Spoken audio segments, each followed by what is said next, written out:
Hey guys, welcome back to my channel. This is Jenny from Polly's Paper Studio, and today's got a project to share that I created for the Really Reasonable Ribbon September blog hop, and I love this arrangement of flowers over some die cut leaves. So it's very Halloweeny. I started with the die cut leaves that I finished with some black stickles so that they would have extra detail. I've added quite a few twine bows to fill that in and create a nice base for the flowers, which are all Mulberry Crafts. You can find those at Really Reasonable Ribbon.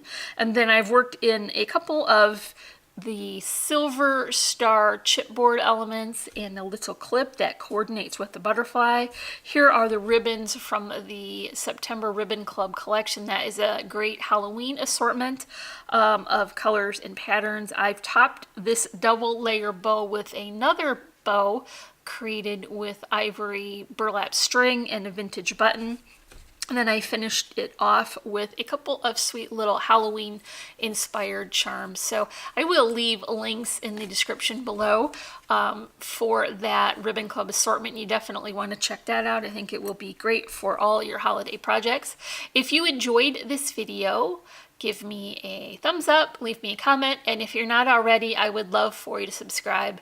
As always, I'm wishing you a happy and productive day, and I thank you so much for watching. Bye!